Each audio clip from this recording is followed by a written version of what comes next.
Welcome to సేనా news. ప్రజా సమస్యలపై నిరంతర సిఐ రాజగోపాల్ని సస్పెండ్ చేయాలి అని ధర్నా. అంబేద్కర్ సర్కిల్లో రోడ్డుపై బైఠాయించి నిరసన. పెనుకొండలో శివరామకృష్ణ కోసం కదం తొక్కిన దళిత సంఘాలు. సత్యసాయి జిల్లా పెనుకొండ దళిత కుటుంబాల కోసం పనిచేస్తున్న శివరామకృష్ణపై సిఐ దురుసు ప్రవర్తన చేయడం తప్పు అని ఆగ్రహించారు. దళిత సంఘాలు శ్రీ సత్యసాయి జిల్లా హిందూపురంలోని ప్రభుత్వ ఆసుపత్రి వద్ద సోమవారం రాత్రి సిఐ రాజగోపాల్ దురుసుగా ప్రవర్తించి శివరామకృష్ణని బూటుకాలతో తన్నారని దళిత సంఘం నాయకులు ఆగ్రహం వ్యక్తం చేశారు. శనివారం పెనుకొండలోని అంబేద్కర్ సర్కిల్లో రోడ్డుపై బైఠాయించి సిఐకి వ్యతిరేక నినాదాలు చేశారు. అనంతరం అక్కడి నుండి ర్యాలీగా ఆర్డీఓ కార్యాలయంకి వెళ్లి ఆర్డీఓ కార్యాలయం ముందు నేల మీద కూర్చొని సీఐని సస్పెండ్ చేయాలని నినాదాలు చేశారు. ఆర్డీఓ ఆనంద్కి వినతి పత్రం అందించి సీఐ రాజగోపాల్పై చర్యలు తీసుకోవాలని డిమాండ్ చేశారు. దళిత సంఘం నాయకులు, కార్యకర్తలు, బహుజన చైతన్య వేదిక అధ్యక్షుడు శివరామకృష్ణకి న్యాయం జరిగే వరకు దళిత సంఘాలు ఆయన వెంటే ఉంటామని తెలిపారు. నాయకులు, కార్యకర్తలు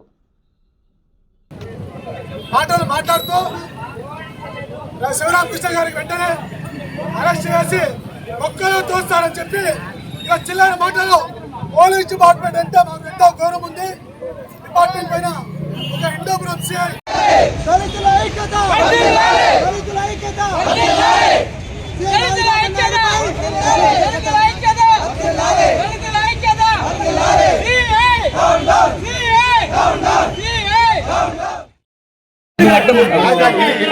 పట్టణంలో సోమవారం రాత్రి సుమారు 9 నుంచి 10 గంటల సమయంలో పరిగి మండలానికి సంబంధించిన బీసగానపల్లి గ్రామానికి సంబంధించిన రమ్యాసి అనే ఆమె పురిటి నొప్పులతో ప్రభుత్వ ఆసుపత్రి కాకుండా ప్రైవేట్ ఆసుపత్రిలో చేరింది. బాబు బుడాన్ సాబ్ అనే వ్యక్తి అక్కడ డాక్టరు ఆపరేషన్ చేసి ఆపరేషన్ వికటించి బాబు బుడాన్ సాబ్కు సంబంధించిన హాస్పిటల్ మాతృశ్రీ అనే ప్రైవేట్ హాస్పిటల్లోనే చనిపోయింది. అయితే చనిపోయిన విషయాన్ని దాచిపెట్టి సదరు డాక్టరు, నర్సు ఆ యొక్క శవాన్ని ప్రభుత్వ ఆసుపత్రికి తరలించారు. అంటే ప్రభుత్వ ఆసుపత్రులకు అయితే ప్రభుత్వం పైన నెట్టేయచ్చనే ఉద్దేశంతో ప్రైవేట్ క్లినిక్లు నడుపుతున్నటువంటి బుడాన్ సాబ్ అనే డాక్టరు దాన్ని ప్రభుత్వానికి చెడ్డ పేరు తీసుకురావాలా, లోకల్ ఎమ్మెల్యే గౌరవనీయులు బాలకృష్ణ గారికి చెడ్డ పేరు తీసుకురావాలనే ఉద్దేశంతో ఆ శవాన్ని హిందూపురంలోని ప్రభుత్వ ఆసుపత్రికి తరలిస్తే బంధువుల ద్వారా అక్కడ ఉన్నటువంటి ఆమె రమేశ్వరి యొక్క భర్త వారి ద్వారా శివరామకృష్ణ గారికి చెప్తే శివరామకృష్ణ గారు అక్కడ వెళ్ళి బాధితుల్ని పరామర్శిస్తున్న సమయంలో ఏం జరిగింది, ఎలా జరిగింది, ఎందుకు మాతృశ్రీ హాస్పిటల్ నుంచి ప్రభుత్వ ఆసుపత్రికి శవాన్ని తరలించారు, ఎందుకు మీరు అక్కడ చనిపోతే ఇక్కడ తెచ్చి ప్రభుత్వం పైన ఎందుకు నెట్టుతున్నారు అనే వివరణ తీసుకుంటున్న సమయంలో అక్కడికి వచ్చినటువంటి సిఐ రాజగోపాల్ నాయుడు, యూనిఫామ్ వేసుకున్న సిఐ రాజగోపాల్ నాయుడు ఒక వీధి రౌడీలా శివరామకృష్ణ పైన అసభ్య పదజాలంతో నువ్వు బ్రోకర్వా అంటూ బూట్లకాలతో తనడం జరిగింది.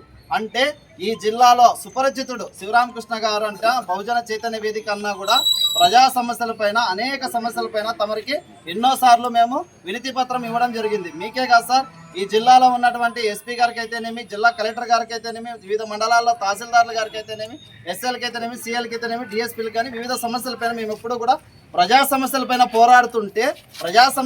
పోరాడుతున్న వ్యక్తిని సిఐ గారు దురుసుగా ప్రవర్తించి బూట్లకాలతో తనడమే కాకుండా నువ్వు బ్రోకర్వా అంటూ, అంటే సార్ మా యొక్క ఎస్సీ, ఎస్టీ, బీసీ మైనారిటీలు ఏదైనా సమస్యలు వస్తే ఎవరైతే మేము ఉంటామో బహుజన నాయకులు మాకు చెప్పుకుంటారు, అయ్యా మా సమస్య పరిష్కారం కాలేదని.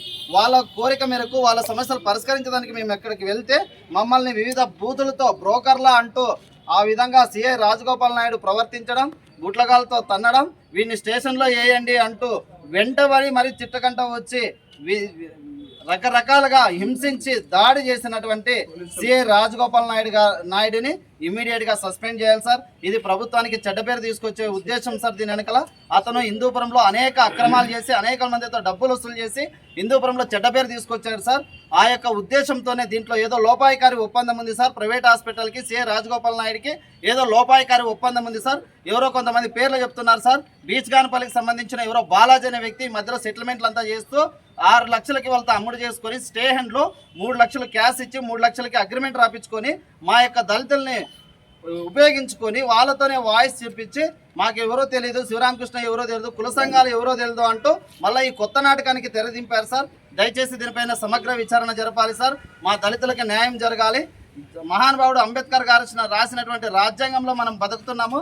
చట్టానికి అనుగుణంగా ఏదైనా మా సైడ్ నుంచి తప్పుంటే మా పైన కేసు బుక్ చేయడమా లేదంటే అక్కడ స్టేషన్ పిలిపేయడం చేయకోకుండా విచక్షణ రహితంగా పబ్లిక్ అందరూ చూస్తున్నటువంటి ఒక గౌరవప్రదమైన వృత్తిలో ఉండి ఒక బహుజన చైతన్య వేదిక అనే ఒక సంస్థను నడిపిస్తూ ప్రజా సమస్యలపైన పోరాడుతున్న వ్యక్తిని బూట్లకాలతో తన్నితే మీరు ఏ విధమైనటువంటి మెసేజ్ ఇవ్వదలుచుకున్నారు? అంటే ఎస్సీలు నోరిప్పకూడదా, దళితులు నోరిప్పకూడదా, బడుగు బలహీన వర్గాలు ఎస్సీ ఎస్టీ బీసీ మైనారిటీల సమస్యలపైన మేము పోరాడకూడదా సార్? పోరాడితే మీరు ఇట్లా బూట్లకాలతో తనడం ఇట్లా చేయడం అనేది కరెక్ట్ కాదు సార్. ఖచ్చితంగా సిఐ రాజగోపాల్ నాయుడు గారిని సార్ ఇమీడియట్గా వీఆర్కి పంపించాలా. వీఆర్కి పంపించకపోవడం వల్ల ఏం జరుగుతుంది? నిన్న బాధితులతో వీడియో మాట్లాడినాడు సార్. వీడియో తీపించి వీడియోని సిఐ రాజగోపాల్ నాయుడు వివిధ వాట్సాప్ గ్రూపుల్లో సర్క్యులేట్ చేస్తున్నాడు. దీన్ని అంటే వీఆర్కి పంపడంలో లేట్ అవ్వడం వల్ల ఏమవుతుందంటే అతనే వీడియో తీపించి అతని ఓన్ ఫోన్ నెంబర్ ద్వారా వివిధ వాట్సాప్ గ్రూపులకి సర్క్యులేట్ చేస్తూ దాన్ని వేరే రకంగా డైవర్ట్ చేస్తున్నాడు. కాబట్టి సార్ ఇమీడియట్గా సార్ సిఐ రాజగోపాల్ నాయుడు గారిని సస్పెండ్ చేయాలి, విధుల నుండి బహిష్కరించాలి. అసలు ఎస్సీల మీద నడి బజార్లో అందరూ చూస్తుండగా పబ్లిక్లో బూట్లకాలతో తనడం ఇది చట్టంలో ఏ యొక్క సెక్షన్ అమలు అయితే ఆ యొక్క సెక్షన్ అమలు చేసి ఎస్సీ ఎస్టీ కేసు నమోదు చేసి మాకు న్యాయం చేయాలి సార్. దయచేసి ఇది న్యాయం చేయలేని పక్షంలో మేము ఉమ్మడి జిల్లాల వ్యాప్తంగానే కాదు సార్, అతి త్వరలో గౌరవ హోంమంత్రి అనితా మేడం గారికి కూడా మేము ఫిర్యాదు చేయడం జరుగుతుంది. SC commission chairman, Andhra Pradesh SC commission chairman కూడా మేము ఫిర్యాదు చేయడం జరుగుతుంది. జాతీయ ఎస్సీ కమిషన్ చైర్మన్ కూడా మేము ఫిర్యాదు చేయడం జరుగుతుంది సార్. దీనిపైన మేము ఉద్యమాన్ని తీవ్రతరం చేస్తాం సార్. దయచేసి త్వరగా మీరు చర్యలు తీసుకున్నట్లయితే దీనికి పరిష్కారం దొరుకుతుంది, అంతే తప్పించి లేదంటే ఖచ్చితంగా మేము ఈ యొక్క ఉమ్మడి జిల్లాలో దళిత సంఘాలు ఏ పార్టీలు మాకి పార్టీలకు సంబంధం లేకుండా అందరూ మేము కలిసికట్టుగా వచ్చి ఉద్యమాలు ఇంకా తీవ్రతరం చేస్తాం సార్. దయచేసి ఇమీడియట్గా మీరు యాక్షన్ తీసుకునే విధంగా పై ఉన్నతాధికారులకు తెలియజేయాలి సార్. దయచేసి మా యొక్క న్యాయం చేయాలి సార్. ఏమన్నా మీరు అట్లా కొంచెం చెప్పండి సార్ మాకి.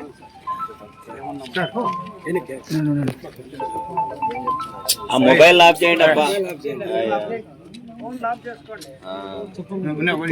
సార్ చెప్పండి. ఈరోజు కొంచెం ముందు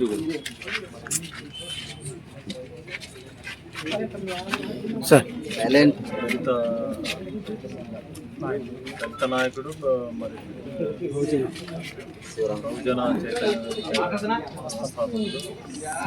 కృష్ణ గారి పట్టణం నందు సోమవారం ఈ అనుచితంగా ప్రవర్తించిన సిఐ రాజగోపాల్ నాయుడు మీద చర్య తీసుకోవాలని ఈరోజు దళిత సంఘాలు నాయకులు అందరూ కూడా వినతిపత్రం ఇవ్వడం జరిగింది. ఖచ్చితంగా ఇది ఉన్నతాధికారులకు తగు చర్య కోసం పంపవడం జరుగుతుంది. ఎస్ఎస్ ట్రైబల్ స్టేట్ ప్రెసిడెంట్ని మొన్నటి దినం రాత్రి 10 గంటల సమయంలో చిన్న సంఘటన జరిగింది. ఆ సంఘటన ఏమిటంటే ఒక హాస్పిటల్, ప్రైవేట్ హాస్పిటల్లో ఒక మహిళ సిరింగ్ చేస్తే కొన్ని అనికారణం వల్ల చనిపోయింది. ఆ సమాచారము శివరామకృష్ణ బహుజన చైతన్య వేదిక జాతీయ అధ్యక్షుడు సమాచారం అందిస్తే హుటాహుటిన ఆ హాస్పిటల్కి వెళ్ళడం జరిగింది. బాధితులతో సమస్య విచారణ అంటే అడుగుతున్నాడు ఏం జరిగింది, ఎట్లా జరిగింది అనే విషయం కనుక్కున్న తర్వాత ప్రైవేట్ హాస్పిటల్ వాళ్ళు హాస్పిటల్ చనిపోయిందనే విషయం మహిళకి వాళ్ళకి తెలుసు, డాక్టర్కి తెలుసు, ఎవరైతే నర్సుకి తెలుసు. తప్పించుకోవడానికి గవర్నమెంట్ హాస్పిటల్కి రెఫర్ చేస్తున్నారు. ఎవరైతే బుడైన్ సాబ్ గతంలో పెనుగొండ కూడా చేశారు. అక్కడ బుడైన్ సాబు గవర్నమెంట్ హాస్పిటల్కి చెడ్డ పేరు తీసుకురావడం ఒకే ఉద్దేశంతో తప్పించుకోవడానికి గవర్నమెంట్ హాస్పిటల్కి పేషెంట్లకి, అమాయక ప్రజలకి అక్కడ పంపించాడు. డాక్టర్ గారు చెక్ చేసిన తర్వాత ఈ మహిళ చనిపోయింది, ఎక్కడైతే చనిపోయిందో ఆ హాస్పిటల్కి మీరు వెళ్ళాడమని చెప్తే వెంటనే శివరామకృష్ణ గారు తెలుసుకునేటువంటి విషయంలో ఒక మానవత్వంతో ఆలోచన చేయకోకుండా 1 టౌన్ సిఐ హిందూపురం రాజగోపాల్ నాయుడు గారు ఒక మానవత్వం ఆలోచన చేయకోకుండా ప్రైవేట్ హాస్పిటల్కి కొమ్ము కాస్తున్నాడు.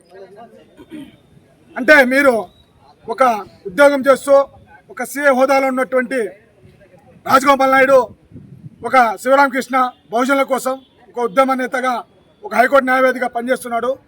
అంటే సమస్య ఇలా ఉంది, ఇలా చేస్తున్నారు అడగడం తప్ప ఈ సమాజంలో చెప్తున్న విషయం ఏమైనా అంటే మీరు సానుకూలంగా మాట్లాడాల. ఒక ఎస్సీ సమాజం అని చెప్పేసి తక్కువ చూపడం, కాలుతో తంటాను లోపలేసి తొక్కండి తనడం ఇలాంటి పద్ధతి ఒక సిఐ హోదాలో ఇలా చేయడం, ఇలాంటి తప్పుడు రాతలు మానుకోవాలి. సిఐ గారు మీకు అన్ని విషయాలు తెలుసు. డిపార్ట్మెంట్ అంటే పోలీస్ డిపార్ట్మెంట్ చాలా గౌరవం ఉంది. ఇలాంటి మీ ద్వారా ప్రజల్లోకి తప్పుడు సమాచారం వెళ్తుంది. డిపార్ట్మెంట్ అంటే మాకు చాలా గౌరవం ఉంది. ఎస్పీ గారు కూడా కంప్లైంట్ మొన్న కూడా ఇచ్చారు. ఎస్పీ గారు సార్ కూడా మేము ఇంటర్వ్యూ విచారణ జరిపి చట్ట ప్రకారం ఏదైతే తప్పు చేసి ఉంటే ఖచ్చితంగా నేను యాక్షన్ తీసుకుంటా అని చెప్పి మాట ఇచ్చారు. ఈరోజు పెనుగొండ ఆర్డీఓ ఆఫీస్లో ఎంఆర్ ఆఫీస్ ఇక్కడ అంబేద్కర్ రోడ్లో నుంచి ఇక్కడ ఆర్డీఓ ఆఫీస్కి రావడం జరిగింది. ఆర్డీఓ గారు కూడా మెమోరాండం ఇవ్వడం జరిగింది. సమస్య అంతా పూర్తిగా వివరించి చెప్పడం జరిగింది. పునరావృతం కాకుండా వంట విషయాన్ని వెంటనే చట్ట ప్రకారంగా SC/ST కేసు నమోదు చేయాలి, విధుల నుంచి బహిష్కరించాలి. ఆర్డీఓ సార్ కూడా అన్ని విషయాలు చెప్పడం జరిగింది. ఖచ్చితంగా నేను న్యాయం చేస్తాను, ఉన్నతాధికారుల దృష్టికి తీసుకెళ్తానని చెప్పేసి పెనుగొండ ఆర్డీఓ సార్ గారు సానుకూలంగా స్పందించి చట్టపరమైన చర్యలు తీసుకుంటానని హామీ కూడా ఇవ్వజండి. మా అధ్యక్షుడిని బహుజన చైతన్య వేదిక శివరామకృష్ణ గారిని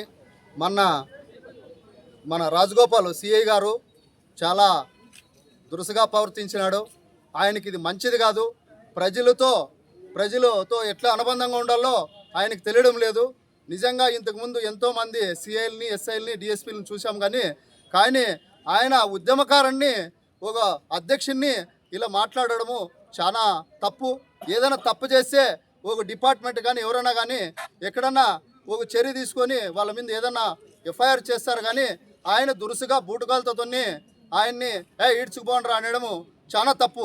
కానీ అక్కడ జరిగిన సంఘటన ఏమంటే, అక్కడ దళిత అమ్మాయి చనిపోతే ఒక ప్రైవేట్ హాస్పిటల్లో ఆ అమ్మాయిని గవర్నమెంట్ హాస్పిటల్కి తరలిస్తే అది తెలుసుకోవడము వాళ్ళ పేరెంట్స్ ద్వారా కానీ వాళ్ళ ద్వారా తెలుసుకొని పోతే ఈయన అసలు అవసరమే లేదు, అక్కడ ఎస్ఐ ఉండాలి. కానీ ఈయన ఉద్దేశపూర్వకంగా పోయి అక్కడ వాళ్ళకి వీళ్ళకి లాలుచ్చపడి, డబ్బుకి లాలుచ్చపడి ఈయన అదే పనిగానే దానికి కొమ్మగాస్తూ ఆ ప్రైవేట్ హాస్పిటల్కి ఇతను పోయి వాళ్ళకి అండగా నిలబడిన తెలుస్తూ ఉంది. మనకి ప్రజలకి అందరికీ తెలుస్తూ ఉంది. హిందూపుర ప్రజలు కూడా చాలామంది ఇదే అంటున్నారు. అసలు ఎస్ఐ పోయి అక్కడ ఏదన్నా పోయి దాన్ని చేస్తే దాన్ని చేయవలసిందిగా పోయి సిఐ అక్కడ పోయి ఆయన ప్రైవేట్ హాస్పిటల్కి పలికి అక్కడ దళిత అమ్మాయి చనిపోతే దాన్ని విఘటించి అది గవర్నమెంట్ హాస్పిటల్కి తీసుకొచ్చి అతనికి గవర్నమెంట్ హాస్పిటల్కే చెడ్డ పేరు తీసుకురావాలని అట్లా ఓన్ని ఈ పొద్దు ఈయన వెనకేసుకురావడము. ఈయన ఎన్నో ఇవే కాదు, చాలామంది అక్కడ ఉద్యమకారుల దళిత లీడర్లు కూడా ఇతను చాలా ఇబ్బందులు పెట్టి అనవసరంగా కేసులు కూడా పెడుతున్నాడంట. చాలా ఆయన దౌర్జన్యాలు, ప్రజలు ఇచ్చిన పన్నులతోనే ఆయన జీతం తీసుకుంటాడు. అది మర్చిపోయినాడు ఫస్ట్ రాజగోపాల్ నాయుడు. అది మర్చిపోయి ప్రజల్నే ఒక ఉద్యమకారుని ఏదో చేస్తుంటే ప్రతి ఉద్యమకారుని మీద కూడా ఇలా చేస్తున్నాడు. ఈరోజు మన శివరామకృష్ణని చేసింది చాలా బాధాకరము. అంతేకాకుండా మన ఎస్పీ దగ్గరికి పోతే ఎస్పీ కూడా ఎంత సానుకూలంగా చెప్పాడో, మంచి ఉద్యమకారుడు శివరామకృష్ణ, చాలా మంచివాడని అతనే చెప్పాడు. అట్లాంటి వాడిని ఈరోజు ఆయన బ్రోకర్ అని మాట్లాడడము చాలా చిక్కులు చెట్టు. అతను ఇప్పుడు 5 ఏళ్ళు 6 ఏళ్ళ నుండి అతను సమస్యలో పనిచేస్తూ అతను ఎంతో ఇదిగా ఎన్నో సేవలు చాలామందికి పోతూ అతను నిరంతరం అన్నం తినకుండా ఆయన శ్రమపడి అర్ధరాత్రికాడు కానీ పిలిస్తే ఈరోజు కూడా అదే జరగడము. నాకు ఇలా జరిగిందంటే పాపం వాళ్ళ పేరెంట్స్ చెప్తే పోతే ఈరోజు మళ్ళీ అదే కాకుండా ఇతను చేసిన దౌర్జన్యాలు ఏమంటే మళ్ళీ రిప్లై వాళ్ళ బెనిఫిషియర్ని పిలిచి 8 లక్షలకు వ్యాపారం పెట్టి అతను మళ్ళీ ఇది చేస్తున్నాడు. అతను ఉద్యోగములో సస్పెండ్ చేసేంత వరకు అక్కడ ఉంటే ఈ సిఐ గారు రేపు పొద్దున్నే వీళ్ళందరినీ ఇచ్చేసుకొని రిప్లై కూడా మా శివరామకృష్ణకి వ్యతిరేకంగా వాళ్ళతో మాట్లాడిచ్చే చేస్తున్నాడు. అంతేకాకుండా అక్కడ ఒక బ్రోకర్ అని ఉన్నాడు, ఒక సర్పంచ్ అంట ఆ అబ్బాయిని పట్టుకొని ఆ విలేజ్ ఆ అబ్బాయిని పట్టుకొని తీసుకొని ఈ సిఐ నిన్న మొన్న మంతనాలు జరిపి అక్కడ డబ్బు వ్యాపారం కూడా పెట్టినాడు. అక్కడ వాళ్ళకి ఆ దళిత సోదరులకి పెట్టి మీరంతా శివరామకృష్ణ మేము పిల్లేదు, మీరంతా అనవసరంగా అతనే వచ్చినాడు అని. కాదండి, ఈరోజు మీరు వినండి, అతను ఉండేది ఎక్కడ, హిందూపురం ఎక్కడ, ఎన్ని కిలోమీటర్లు